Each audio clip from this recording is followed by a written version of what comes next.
I always thought my marriage to Sarah was solid. We were the couple everyone envied, high school sweethearts who made it through college, bought a house, and built a life together. But as the years went on, something shifted and I began to notice the cracks forming in our once perfect relationship. At first, it was subtle, slight changes in her behavior that I brushed off. She started coming home later from work, claiming she had to cover for a coworker or take on extra projects. I trusted her, of course. Why wouldn't I? She was my wife. But then things escalated. Sarah got a new phone and suddenly she became very protective of it. I would catch her texting late at night, always turning her screen away from me, laughing at something that sounded way too inside jokish. When I asked her who she was texting, she would roll her eyes and say it was just a group chat with her friends. I wanted to believe her. I really did. About 6 months ago, I started noticing how much she enjoyed going out with her friends. I mean, who doesn't love a good night out? But every weekend, it started to feel excessive. I'd casually mention making plans for dinner, but there was always a reason why she couldn't.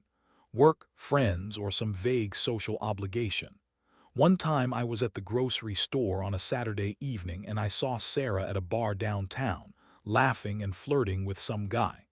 I felt a pit in my stomach. When I confronted her later, she brushed it off as just having fun and insisted it was harmless. That was the first time I began to suspect something wasn't right, but I still couldn't bring myself to believe she would cheat on me. The tipping point came one rainy Thursday night. I had just returned home from work and decided to check our joint bank account for some budgeting. I stumbled upon a series of charges that didn't make sense. There were multiple transactions from a fancy restaurant I didn't recognize, along with payments to a hotel. My heart raced as I scrolled through the entries, each one feeling like a dagger to my gut.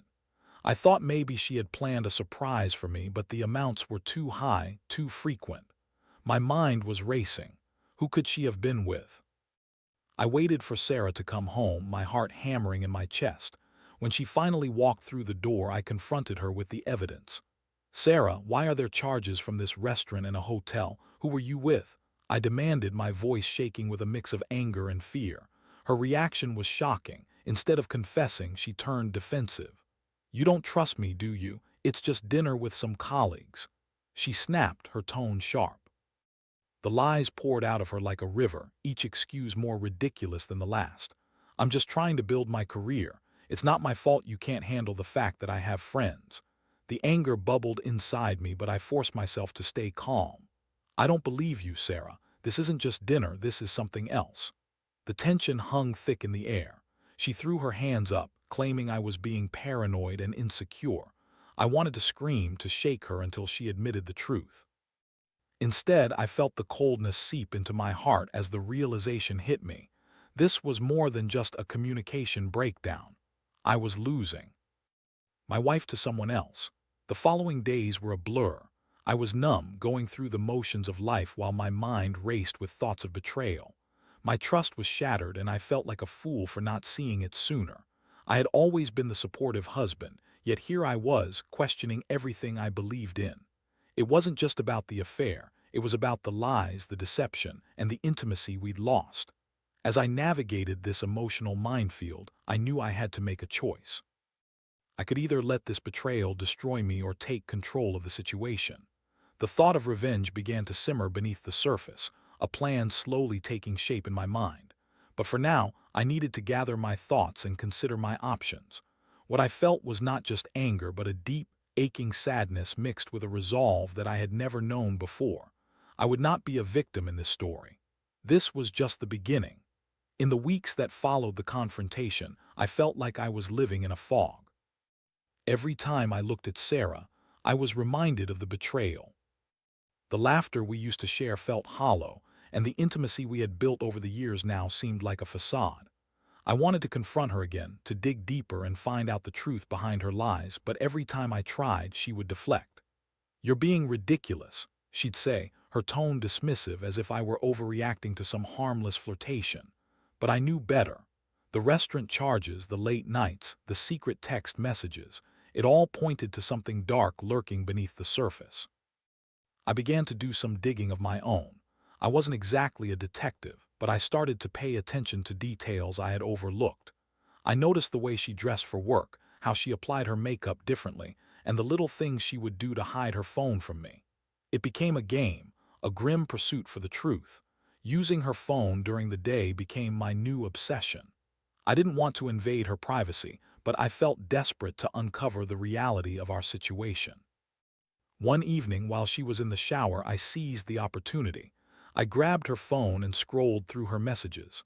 I held my breath, my heart racing as I tapped on her texts. Most were innocuous, filled with work-related chatter until I came across a thread that made my stomach knot. There it was, a series of flirty exchanges with someone named Ryan. My heart dropped as I read through the messages. They exchanged inside jokes and playful banter that seemed too intimate for mere friends. One message stood out. "Can't wait to see you again this weekend, just us. I'll make it worth your while." My blood ran cold. The pieces were aligning and the picture they painted was clear. My wife was in a full-blown affair, and it was with this Ryan guy. I felt rage bubbling inside me, but I had to play it cool. I deleted the texts, put her phone back, and tried to regain my composure before she emerged from the shower. When she came out, I acted as if nothing had happened, though inside I was boiling. I took a deep breath and decided I needed a plan. I couldn't just confront her with this new evidence. I had to catch her in the act. For the next few weeks, I started to gather intel on Sarah's routines. I took note of when she went to work and when she returned home. I even began to shadow her, discreetly following her on days when she claimed to have after-work plans. Each time I would find her at bars or restaurants with her so-called friends, but I wanted proof of her affair with Ryan. I felt like a private investigator, lurking in the shadows and waiting for the right moment. Then, one fateful Friday night, my opportunity finally arrived. Sarah had a work dinner that she insisted would run late. I pretended to buy into her story, but inside I was steeling myself to catch her red-handed. I decided to head to the restaurant I had seen on the bank statements. And there she was, sitting in a booth with Ryan, laughing over drinks. My heart raced, a cocktail of adrenaline and fury coursing through my veins. I watched them from a distance, seething as I took in the sight of her leaning in close to him, her laughter too carefree, too genuine. It struck me like a punch to the gut. This wasn't just a fling. It was a betrayal of everything we had built. I waited until they finished their meal and stepped outside. My heart pounded as I approached them, feigning nonchalance. "Sarah, fancy seeing you here," I called out, forcing a casual smile. Her eyes widened with shock and I could see the panic settle in. "James, what are you doing here?" she stammered, her voice suddenly weak. Ryan looked between us, confusion etched on his face. "I could ask you the same thing," I replied, my voice steady despite the storm raging inside me. "Dinner with colleagues, right?" She opened her mouth to make an excuse, but no words came out. The realization hit me. She was cornered, and the weight of her deception was finally crashing down around her. I could see her mind racing, trying to figure out how to navigate this situation, but I wasn't going to let her spin this. "Let's not play games, Sarah. I know what's been going on," I said, my voice low and lethal. The emotional impact of this confrontation surged, filling the air with tension. I could feel the anger bubbling beneath the surface, but I was determined to stay composed. Ryan, sensing the heavy atmosphere, excused himself and slipped away, leaving just the two of us in this painful moment. I could see the panic in Sarah's eyes as the truth hung between us, a chasm that had been carved by her betrayal. She started, but I didn't want to hear her excuses. I wasn't looking for a defense. I was here to expose the truth. It was time for her to face the consequences of her actions. The emotional whirlwind inside me reached its peak, and I knew that this was just the beginning of what would come next. I would make her understand the weight of her choices. Her betrayal would not go unanswered. I had spent months feeling lost and hurt, but now I was ready to take control of my life. The path ahead was clear. I would seek my revenge. But before I could put my plan into action, I needed to confront the aftermath of this revelation. I needed to see how Sarah would react in the light of her deception, how she would scramble to save herself. This was far from over. The look on Sarah's face was one I'll never forget, caught between guilt and disbelief, like a deer in headlights staring right into an oncoming car. I stood there, arms crossed, forcing myself to remain calm when every fiber of my being wanted to explode with rage. The silence stretched on, thick and suffocating. I could see her mind racing, desperately searching for an escape route from this moment. "James, please, let's talk about this," she began, her voice shaky. "No, Sarah, I think we've talked enough," I interrupted, cutting her off. "You've been lying to me for months. You think I wouldn't notice. You think I'm that naive." The anger surged through me, and I felt a strange mix of satisfaction and devastation at having finally cornered her.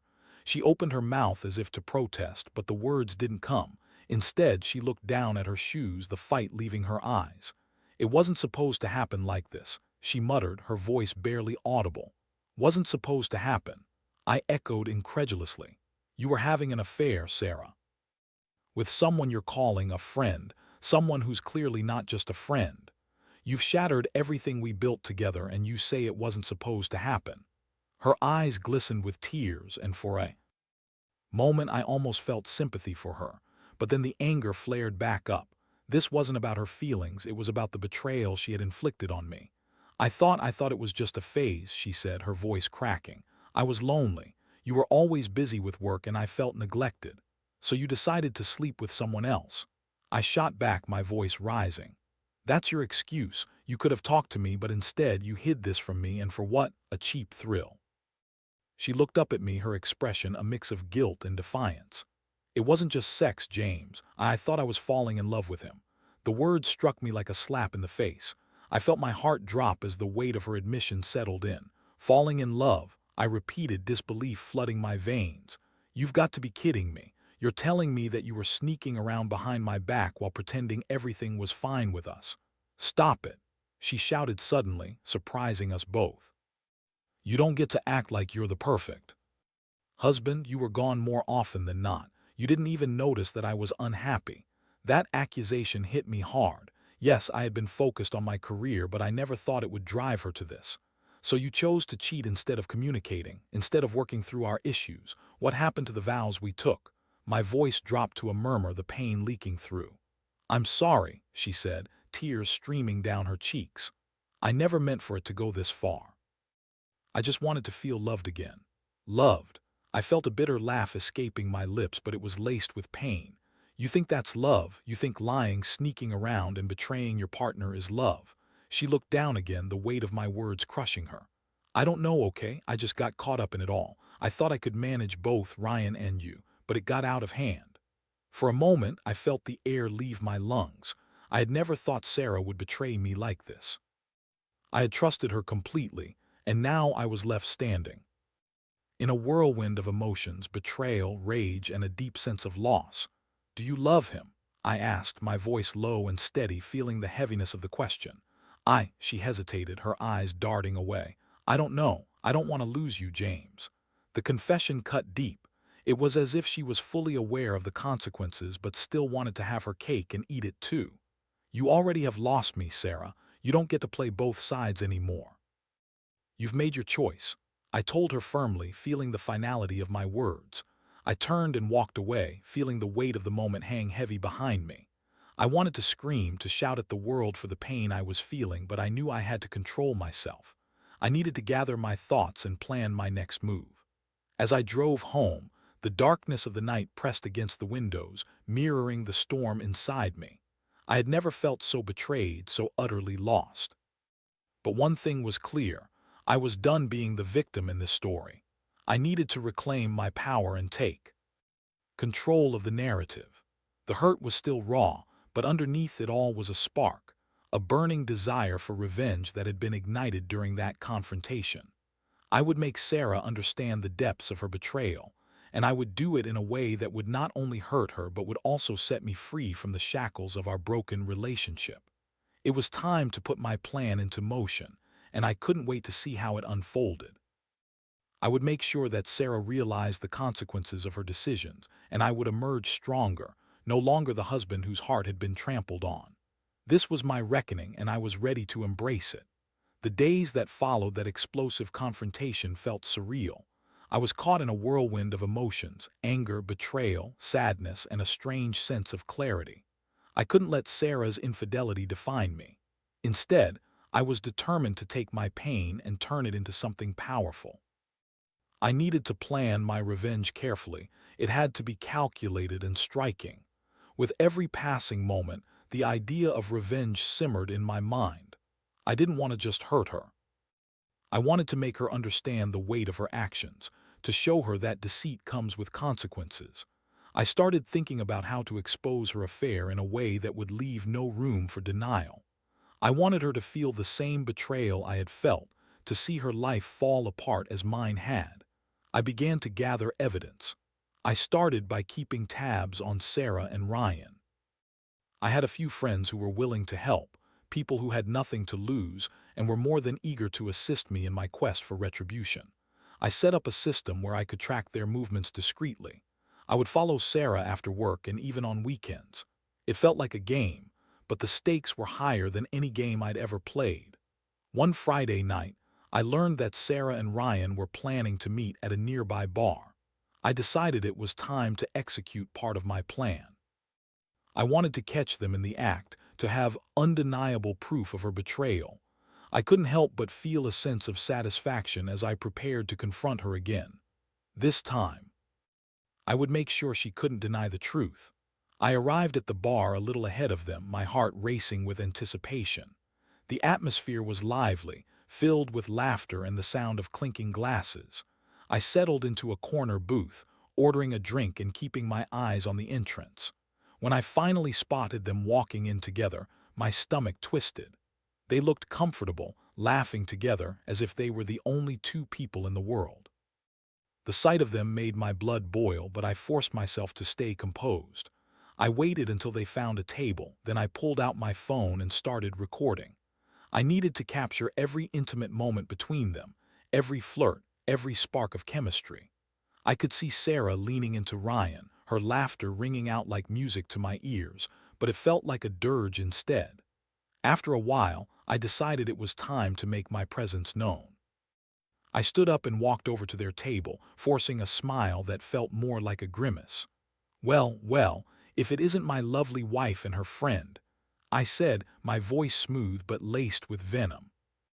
Sarah's face paled as she turned to look at me, her surprise quickly morphing into panic. "James, what are you doing here?" she exclaimed, her eyes darting between me and Ryan. "Just enjoying a night out," I replied, my tone dripping with sarcasm. "And what about you two? Looks like you're having quite the time together." Ryan, trying to play it cool, stood up and extended his hand. "Hey man, we were just catching up." "Save it," I interrupted, cutting him off. "I'm not here for pleasantries. I have something to show you, Sarah." I reached into my pocket and pulled out my phone, tapping the screen to play the video I'd recorded. The playback filled the air, and I watched Sarah's expression shift from confusion to horror as she heard her own laughter intertwined with Ryan's voice.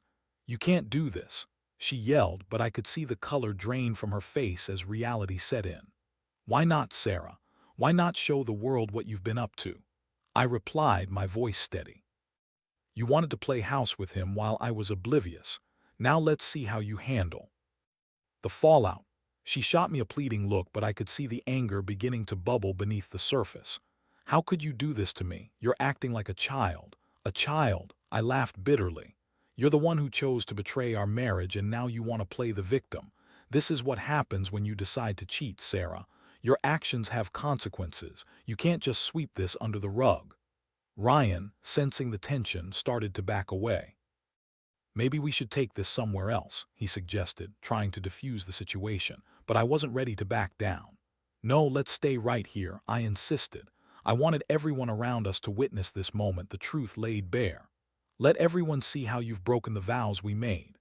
As I spoke, I could feel the eyes of the bar patrons on us, the atmosphere charged with intrigue. I was ready for my revenge, not just for myself but as a public unveiling of her duplicity. Sarah's face twisted in anger and embarrassment, and I could tell she was desperate to escape this moment. "James, please, just let's go home and talk about this," she pleaded, her voice wavering. "No, Sarah, there's nothing left to talk about. You've made your choice and now you'll have to face the consequences," I said firmly. The confrontation felt exhilarating and terrifying all at once. I could see her scrambling to regain her composure, but the facade was crumbling. I wanted her to know that I had the upper hand now. The power dynamic had shifted, and I was no longer the one left in the dark. With a final glance at her, I turned and walked away, feeling a rush of adrenaline kicking in. I could hear her calling after me, but it only fueled my resolve. I had taken the first significant step in my plan for revenge, and the fallout was bound to be explosive. I was ready to watch Sarah's world crumble, and for the first time since this ordeal began, I felt a sense of triumph. I was no longer the betrayed husband. I was the one holding the cards. The game had changed, and I was determined to see it through to the end. The days following that confrontation felt surreal. I had put my plan into motion, and I was riding a wave of mixed emotions: satisfaction, anger, and a sense of empowerment. I knew that exposing Sarah's affair publicly was just the beginning, but it felt cathartic to have taken control of a situation that had spun wildly out of my grasp. However, I also knew that the real work was just starting. I needed to ensure that Sarah truly understood the ramifications of her actions. In the aftermath of the bar incident, Sarah tried to reach out to me multiple times. She sent texts filled with apologies and pleas for forgiveness. "I'll make it up to you," she wrote. "I can change, please, let's talk." Each message felt like a dagger to my heart, slicing through the last remnants of our bond. I couldn't just forgive and forget. This wasn't a minor mistake. She had shattered our lives with her betrayal. I decided to ignore her messages for a while, letting the silence hang like a noose between us. I wanted her to realize that I wouldn't be easily swayed by empty promises. I started to prepare for the next phase of my revenge, one that would ensure she truly felt the weight of her choices. I began reaching out to a few close friends and family to inform them of what was happening.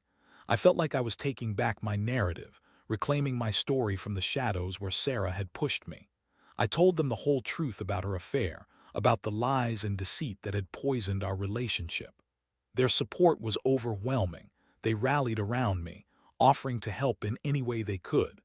I realized that I wasn't alone in this fight. As I shared my story, I crafted a plan that would expose Sarah in a way that would not only hurt her but also hold her accountable. I would orchestrate a situation where she would have to confront her actions head-on, not just with me, but with those who mattered in her life. I wanted her to understand how deeply her betrayal cut, to see the damage she had caused not just to our marriage, but to her reputation as well. I decided to throw a small gathering at our house, something casual but intimate, where I could invite close friends and family. I planned it for a Saturday evening, giving me enough time to pull everything together without raising suspicion. I made sure to send an invitation to Sarah, knowing she wouldn't be able to resist attending, especially since I hadn't spoken to her in days. When the day of the gathering arrived, I felt a mix of anxiety and anticipation. I set up the living room with drinks and appetizers, creating a relaxed atmosphere. As the guests began to arrive, I kept my composure, acting as if everything was normal. But inside, I was buzzing with adrenaline, eager for Sarah's arrival and the confrontation that would follow. Finally, Sarah walked through the door looking stunning yet vulnerable. She had dressed to impress, as if trying to win me back with her charm. "Hey, I thought you weren't talking to me," she said, her voice bright but edged with uncertainty. "I guess I changed my mind," I replied, offering her a drink and trying to maintain a neutral expression. The tension hung in the air, thick and palpable. As the evening progressed, I watched her mingle with my friends, laughing and chatting as if nothing had happened. I felt a sense of rage bubbling beneath my calm exterior, knowing that soon enough I would bring everything crashing down. The moment came when I decided it was time to reveal the truth. I gathered everyone in the living room, my heart pounding in my chest as I prepared to speak. "Thanks for coming, everyone," I began, forcing a smile. "I wanted to gather you all here for something important." The room fell silent and all eyes turned to me. "I think it's time I share a little bit about what's been going on in my life lately." I glanced at Sarah, who looked suddenly uneasy. "Something you should all know about my wife, Sarah." Her face paled as I explained. "Sarah has been having an affair for the last several months with a man named Ryan. The gasps in the room were audible and I could see the shock spreading across my friends' faces. I've caught them together and I have proof. There was a moment of stunned silence as the reality sank in. I could see Sarah's expression shift from shock to anger, her cheeks flushed with humiliation. "You didn't have to do this, James." She snapped, but I could see the cracks in her facade starting to show. "I think it's important for everyone to know the truth," I replied, my voice steady. "You think you can just betray me and walk away unscathed? No, Sarah. Your choices have consequences." As I continued, I shared the details of her lies, the late nights, the excuses, all the moments she thought she could get away with it. My friends listened in disbelief, some shaking their heads while others looked at Sarah with pity and anger. It felt liberating to finally expose the truth, to show everyone who she truly was. "I loved you, Sarah," I said, my voice trembling with emotion. "And this is how you repay me, by throwing away everything we built together." The tears streamed down her face as she attempted to defend herself. "I made a mistake. I wanted to feel loved again." "You could have talked to me," I countered, my voice rising. "You didn't need to sneak around and destroy our marriage." The confrontation turned the air electric, and I could sense the atmosphere in the room shift. People began to whisper among themselves, and I could hear the disapproval in their voices. I watched as Sarah's facade crumbled, her bravado fading into desperation. "Get out," I finally said, my voice steady. "You need to go. You don't deserve to be here after what you've done." As she stormed out of the house, I felt a sense of relief wash over me. I had finally done what I set out to do. I had exposed her betrayal, and now she would have to face the consequences of her actions, not just with me but with everyone who mattered in her life. The aftermath of that night was intense. I received calls and messages from friends, offering their support and encouraging me to move forward. My heart was still heavy with sadness and anger, but I felt empowered. I had taken control of my narrative, and Sarah's betrayal was no longer a secret. I knew this was only part of the journey, but I was determined to reclaim my life, to rebuild what had been broken. I couldn't erase the pain of the betrayal, but I could learn from it, growing stronger as I moved forward. This was my story, and I was ready to embrace the next chapter. The aftermath of that night weighed heavily on my mind, but as the days turned into weeks, I began to feel a sense of liberation that I hadn't anticipated. Exposing Sarah's affair had felt like ripping off a bandage that had been festering for too long. The pain was raw, but at least the wound was now visible so I could start to heal. The first few days after the gathering were a blur of emotions. I received an influx of messages from friends and family checking in on me, offering support and encouragement. Some expressed their outrage at what Sarah had done, while others simply said they were there for me if I needed to talk. I appreciated the love surrounding me, but I was still wrestling with the emotional fallout of everything that had happened. I soon realized that I needed to put my energy into something positive. I started hitting the gym more regularly, using the physical exertion as a way to channel my anger and frustration. Each drop of sweat felt like a release, a way to cleanse myself of the toxicity that Sarah had brought into my life. I also began to explore hobbies I had neglected. Over the years, rediscovering passions that had once brought me joy. I took up painting again, letting the colors and brush strokes express the turmoil inside me. Sarah reached out a few times after the gathering, leaving voicemail messages filled with apologies and pleas for another chance. I listened to a couple of them but decided I wouldn't engage. I had made my decision, and I needed to stick to it. I wasn't going to be swayed by empty promises or remorse that felt more like desperation than genuine regret. One afternoon, while I was out for a run, I bumped into an old friend from college, Lisa. We struck up a conversation, and it felt so easy and refreshing. She had always been someone I could talk to freely, and our connection reignited a spark of hope I hadn't felt in a long time. As we chatted, I found myself sharing more about what I had been going through, and Lisa listened intently, offering support without judgment. Our conversation soon turned into regular meetups. Lisa was kind and understanding, and gradually I began to open up to the idea of dating again. It felt strange at first, but I Realized that I didn't have to let Sarah's betrayal define my future. I could write a new chapter, one filled with possibilities. Months passed, and the wounds from my marriage to Sarah began to heal. I learned valuable lessons about trust, love, and the importance of communication.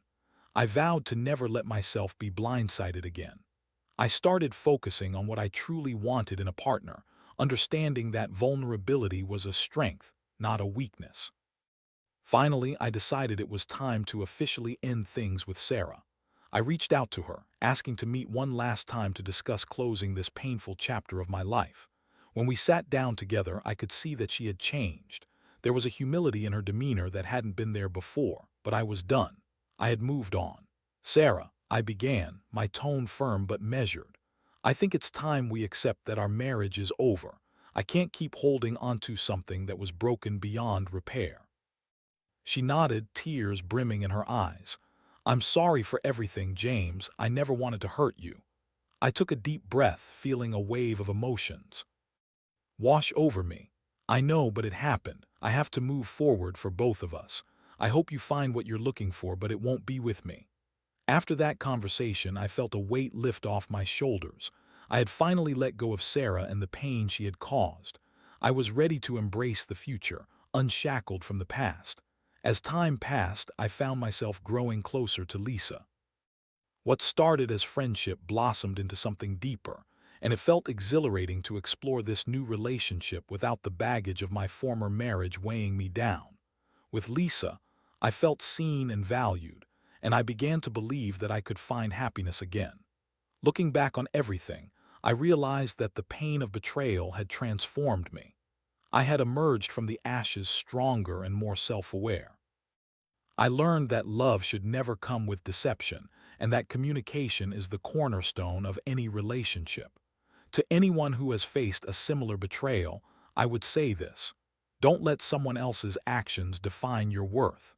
Take the time you need to heal, but also embrace the opportunities for growth and happiness that come your way. Life is too short to remain shackled by the past. It was time to move forward, and I was ready to write a new story, one filled with trust, love, and the promise of a brighter tomorrow.